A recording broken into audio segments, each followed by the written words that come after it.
today I'm sitting down with Daniel Carroll, and he's going to be telling me about Hua Orchards, which is his farm that he owns and operates with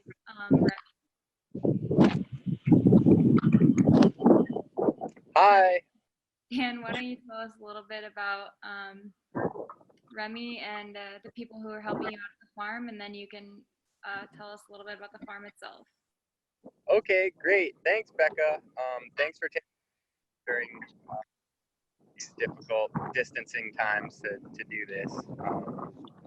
So my name is Daniel, and I'm a farmer, and I work with Remy and Jeremy growing food. And our most recent project that Remy and I kind of have started in the last year is to expand growing avocados.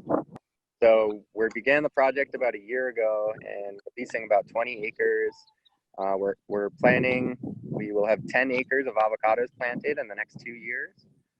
And we also have a couple other fun projects going on. We're going to be doing some citrus commercially, mostly in lime, as well as cacao, and we do have some honeybees. So Remy Maylott is my fiance and also help on all aspects of the farm, but she's going to be talking a little bit about the bees, which are important for the avocado trees, but also a great food crop grow here in Hawaii year round. And then Jeremy Smathers on the bottom here, we met together in the Go Farm Hawaii beginning farmer training program. It's a training program through the University of Hawaii that helps beginning farmers start farms.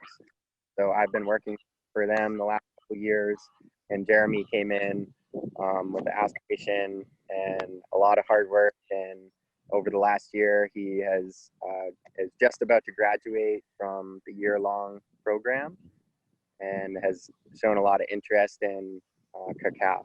And so that's something that I've been growing. He's going to be helping out a lot with on the farm, and hopefully expanding in the future. We'll be neighbors, and maybe he'll be growing cacao next to the avocado farm. That's the goal. So hopefully he can talk a bit about that project and I guess a little more about that. Awesome. So why don't we hand it over to Remy so she can talk a little bit about the bees.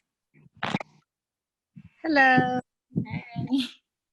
So I recently have been learning how to take care of the bees from my friend Jaden, who's been beekeeping for like 5 years now. Bees in Hawaii are really a cool thing because our weather is so good year round that we can, have bees producing honey all year. So the bees really love warm weather, summertime, and harvesting pollen, and we have plants all year round. So the bees are generally pretty happy. Yeah, and they're so important for our food system. So it's really, since we got the land and my friends, started teaching me about bees, I wanted bees as soon as possible. So we were so lucky when the band students from another cohort gave me these 2 hives, and I've been caring for them since November. And we'll be set to maybe harvest honey this summer. They're doing really well. They're super happy, as Dan showed you before. They're loving the cover crops. They love the sunshine, and they love the buckwheat that we had over here before. And we also see them in the neighborhood. They're definitely pollinating the avocados over by our house. And That's awesome. Well, thank you for talking about that. And Jeremy, do you want to tell us a little bit about the cacao project? Yeah, I like Daniel said, started Go Farm almost a little over a year ago now, I think it was.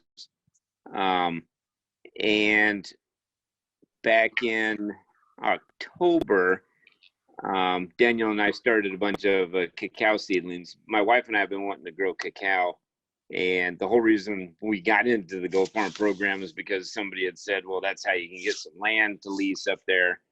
and not only that, on to learn about the soil and just how to grow here in Hawaii.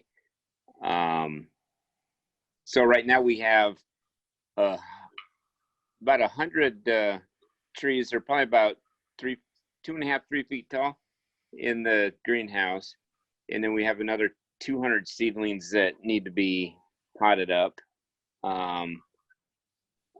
We found that growing cacao here in Hawaii is one of the best places for it, besides the fact that the land costs so much. But the cacao really likes the environment that we're in, the tropical environment. So is it the soil and the environment? It just grows. it's how close we are to the equator. So it's the tropical, the humidity. We stay pretty warm. We don't freeze here. The temperature probably fluctuates between 10 to 20 degrees. That's about it compared to everywhere else. Most cacao is grown near the equator, so around the world. So that's why Hawaii just kind of falls right into that lucky little area. The 2 acres that we're doing for on Daniel's land there, our plan is to plant 2 acres of cacao and take the strongest ones and kind of use the 2 acres as a nursery, but also start making chocolate out of it, but use it as a nursery to then hopefully plant the 9 acres next to the 2 acres there. Gotcha. That's awesome. Well, thank you for sharing that with us. You're welcome.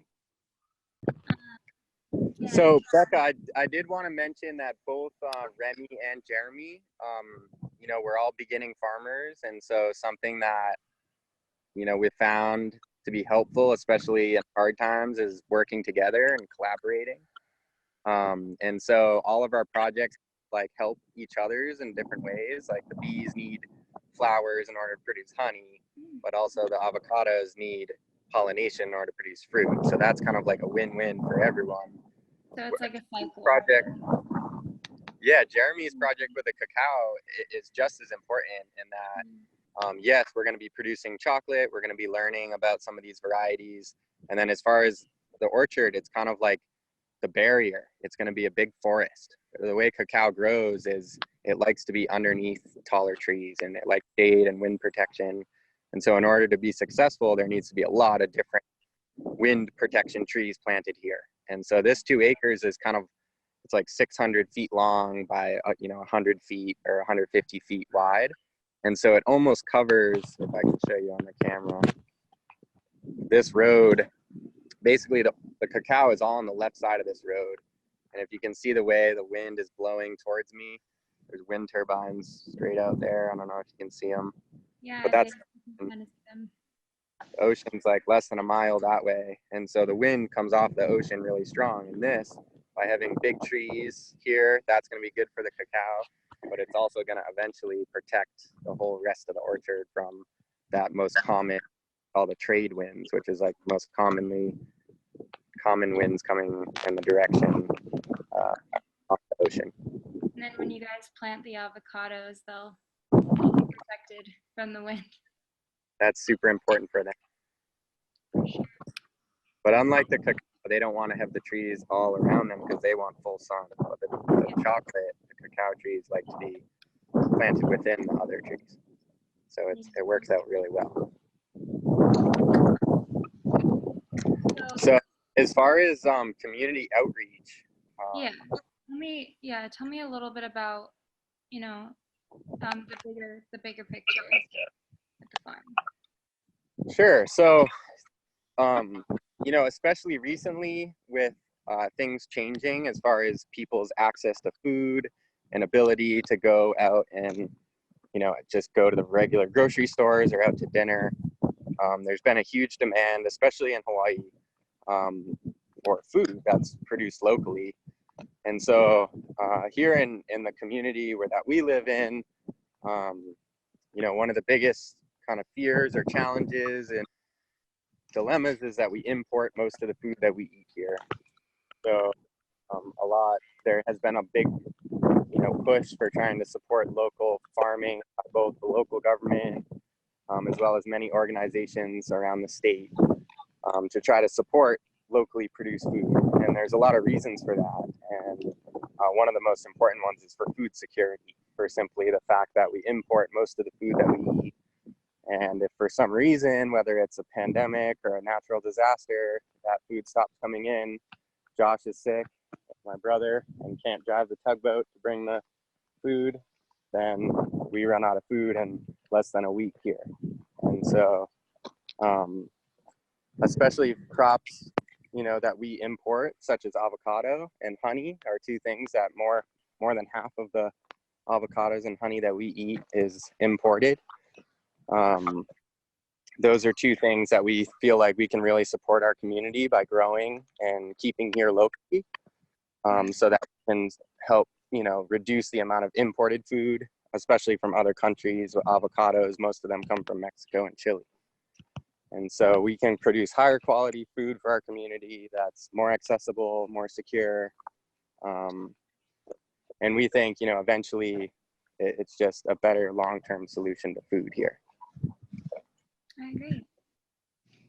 Sounds like you As far as high hopes for the farm. Yeah, so I don't think a single farm is going to be able to change, especially a small farm like ours is going to make a huge impact on global food security. However, as a country, there's certain things like chocolate. Hawaii is the only place in the country that we can grow this crop. And so if we want to produce chocolate in the United States, it has to be grown in Hawaii. And so although it is expensive to grow here because the cost of land compared to Africa and South America, Right. there's definitely a lot of benefits culturally, and it produces jobs here economically and socially because of all the child labor and water issues involved in both avocados and chocolate. But it is really a global issue, food. And so just by helping to limit imported food, we feel like that's beneficial to even on a small scale, especially as many more farms start producing, it puts less strain on the global food system.